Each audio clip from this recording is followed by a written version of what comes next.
네, 트럼프 대통령 어느 지역을 유독 좀 미워하는 듯한 느낌이 들긴 하는데요. 중국? 러시아? 저는 왠지 유럽이 생각이 납니다. 도대체 이유가 뭘까요?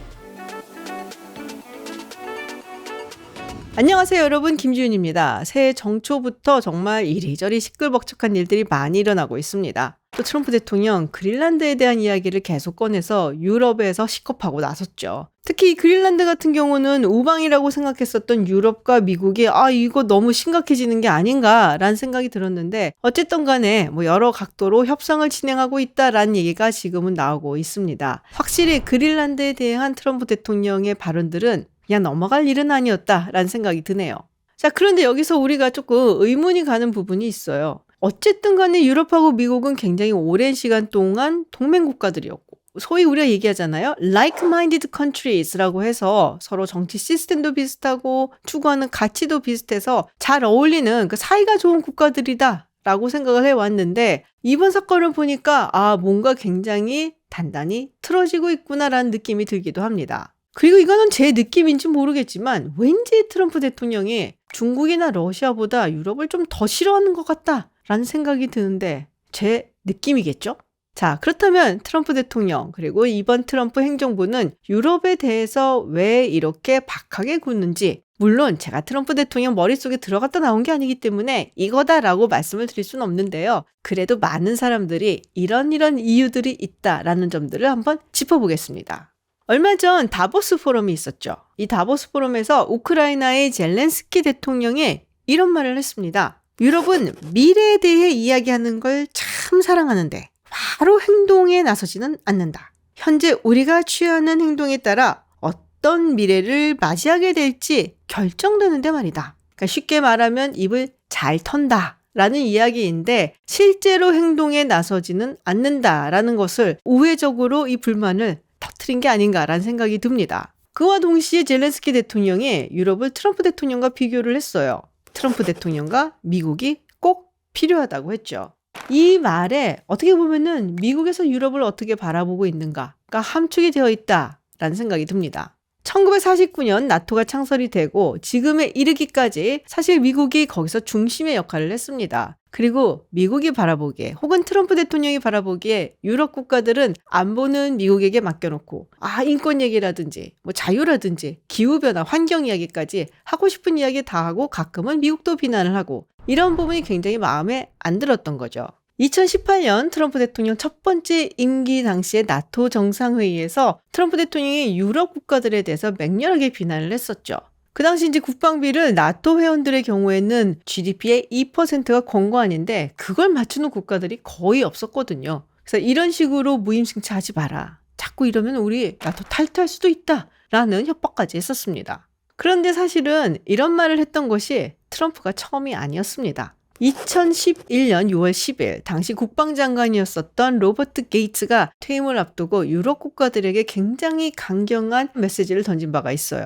그러면서 오히려 노르웨이 같은 작은 국가들은 할 바를 다 하는 편인데, 나름 유럽을 이끌고 간다라고 할 수 있는 국가들, 프랑스, 독일, 이런 나라들은 국방비도 제대로 안 쓰고 정말 안보 역량을 갖추는데 소홀히 하고 있다라면서 비판을 했습니다. 심지어 오바마 대통령도 2016년 한 인터뷰를 통해서 유럽 국가들 그리고 중동의 동맹국들도 이 국방에 대해서 프리라이딩을 하고 있다라고 이야기를 했습니다. 그러니까 나토 동맹 국가들이 안보에 있어서 미국에게 무임승차를 하고 있다라는 시각은 어찌 보면은 트럼프 대통령 혼자만 가진 것은 아닌 거죠. 안보에서 이슈가 있을 때는 미국한테 기대고 있다라는 생각, 이거는 꽤 오래전부터 미국 워싱턴 DC의 안보 서클에서 공유가 되어 오던 생각이다라고 할 수가 있습니다. 이후에 유럽이 국방비를 늘리기는 했는데요. 사실 이것에 정말 전환점이 된 것은 트럼프 대통령이 아니라 러시아가 우크라이나를 침공하면서부터였죠. 그러면서 지금은 국방 예산을 많이 늘리고, 그리고 여러 가지 면에서 안보를 다시 한번 생각해보는 그런 계기가 됐습니다. 그런데 또 트럼프 대통령이 다시 돌아왔잖아요. 사실 유럽 국가들 입장에서도 쉽지 않은 4년이 되겠다라고 마음의 준비를 한 것은 맞습니다. 그렇지만 또 트럼프 대통령 뭐 주고받는 것을 굉장히 중요시 생각을 하는 사람이니까 줄 거 주고 받을 거 받고 뭐 시간 좀 끌고 그렇게 4년 지내보면 어찌어찌 가겠지라고 좀 안이하게 생각했던 것이 아닌가라는 느낌이 드는 게, 누가 뭐라고 해도 트럼프 대통령의 가장 큰 관심사는 중국과의 경쟁에서 어떻게 이길 것이냐, 그리고 중국을 어떻게 견제할 것이냐가 될 거라고 봤던 것이죠. 그런데 새로 돌아온 트럼프 행정부는 첫 번째 트럼프 행정부와는 조금 다르다라는 것을 알게 됩니다. 먼저 훨씬 더 터프해졌다라는 느낌을 지울 수가 없습니다. 물론 그동안에 우크라이나 전쟁이 발발을 했고, 그러다 보니까 유럽이 또 우크라이나가 미국에 훨씬 더 의존적이 됐다는 점, 이런 점도 빼놓을 수가 없는 이유이기는 한데요. 예전에는 트럼프 대통령이 유럽에 대해서 적대적인 이야기를 하거나 아주 강한 레토릭을 하면 주변에서 좀 말려주는 사람들이 있었거든요. 그런데 이번에 돌아온 트럼프 행정부는 트럼프 대통령뿐만 아니라 주변에 있는 사람들, 그리고 워싱턴 DC 내의 분위기 자체가 유럽에 대해서 그렇게 호의적이지가 않고, 또 유럽을 위해서 쉴드를 쳐주는 사람들이 그렇게 많지 않아 보인다라는 점입니다. 그리고 또 하나 굉장히 눈에 띄는 게 뭐냐, 단순히 외교안보 정책뿐이 아니라 마치 이것은 유럽과 문화전쟁을 하는 듯한 모습을 보이고 있다는 거예요. 이거는 일기 때에는 없었던 모습이거든요. 다양성, 진보적인 이슈, 환경, 기후변화, 이런 이슈에 대해서 유럽이 상당히 앞장서고 있는 것은 맞죠. 그러다 보니까 이게 왠지 미국의 국내 정치와도 연계가 되는 것 같고, 진정한 문화 전쟁의 상대가 유럽에 뿌리를 두고 있는 듯한 그런 뉘앙스를 풍기고 있다는 거죠. 화제가 되고 또 논란이 됐었던 내셔널 시큐리티 스트래티지를 보면은 유럽에 대한 묘사가 꽤 살벌합니다. 단순히 유럽이 본인들의 안보에 대해서 너무 미국에 의존적이라든지 무임승차하고 있다, 이것만을 비난하는 게 아닙니다. 유럽이 민주주의의 가치나 원칙을 훼손하고 있다라는 이야기를 하고 있는 거예요. 또 무분별한 이민 정책, 그리고 낮은 출산율로 인해서 유럽의 정체성을 잃어가고 있다라는 이야기를 하기도 합니다. 한마디로 유럽은 미국이 생각하는 민주주의 그리고 자유주의의 파트너에서 점점 멀어져 가고 있다는 것이고, 그렇게 된다면은 미국의 동맹국으로서 신뢰를 주기가 힘들다라는 이야기를 하고 있는 겁니다.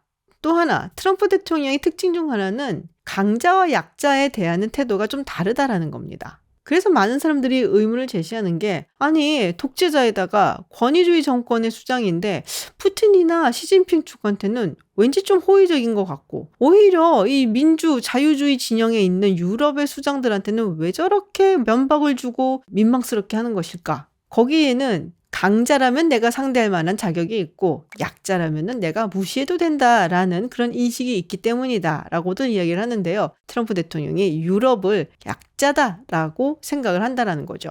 사실 뭐 요새 많이 나온 얘기가 유럽이 옛날의 유럽이 아니다라는 얘기가 있죠. 경제라든지 정치라든지 안보라든지 모든 면에서 굉장히 좀 혼란에 빠져 있다라는 뉴스들 많이 접하셨을 겁니다. 그렇다고 해서 앞으로의 전망이 그럼 많이 나아질 것이냐? 그것도 불분명하거든요.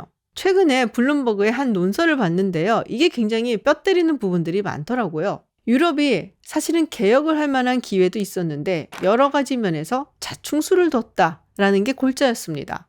현재 유럽의 경제력을 보면 세계 GDP의 20%도 되지 않습니다. 세계 50대 테크 기업을 따져봤을 때 이 중에서 유럽 기업이 얼마나 포함됐느냐? 기껏해야 한 4개, 5개 정도밖에 되지 않는다고 하고요. 그리고 소위 우리가 유니콘이라고 하는 거대 스타트업 기업들이 유럽에서 해외로 빠져나가고 있다라는 겁니다. 물론 이들이 주로 가는 곳은 미국이긴 하죠. 또 왜 빠져나가냐? 유럽에서 비즈니스를 하는 환경이 그다지 좋지 못하기 때문이라는 거예요. 외교 안보적으로도 중국과 러시아의 선의에 너무 기대를 했다라는 거죠. 특히 예전에 그렇게 칭송을 받았던 앙겔라 메르켈 총리에 대해서 비판을 하는데요. 값이 싸다고 해서 러시아의 에너지에 그렇게 의존을 하고 중국의 상품들이 내수 시장을 장악하게 놔뒀다라는 겁니다. 그로 인해서 어떻게 보면은 다시는 돌아오기 힘든 흑역사를 썼다라는 거죠.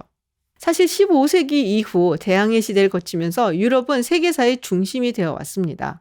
산업혁명 그리고 제국주의 시대를 거치면서 전 세계를 휩쓸고 다녔고요. 그러면서 자신들의 문화라든지 전통이라든지 이런 것들을 수출을 하고 또 이식을 하기도 했고요. 그렇게 인류 역사의 중심이 되었었는데 지금은 비주류로 가기 일보 직전이라는 것이죠. 이번에 그린란드 사태가 있으면서 몇몇 유럽 국가들이 이 그린란드에 자신들의 인력을 보냈죠. 정식 군대라기보다는 정찰이라든지 기획을 위한 그런 인원들을 보냈다는 게 좀 더 정확한 이야기일 수 있습니다. 사실 뭐 규모로 봐서는 하는 소리가 나올 수 있겠지만 이제 정치적인 메시지를 보냈다라고 할 수가 있습니다. 아무리 동맹이라고 하더라도 유럽의 영토를 함부로 그렇게 넘볼 수는 없다라는 메시지를 던진 건데요. 자, 그렇다면은 근본적인 질문을 해볼 필요가 있습니다. 과연 유럽은 유럽을 자력으로 지킬 수 있을까요? 좀 더 직접적으로 질문을 해보자면 미국 없이 유럽은 자력으로 유럽을 지킬 수 있을까요?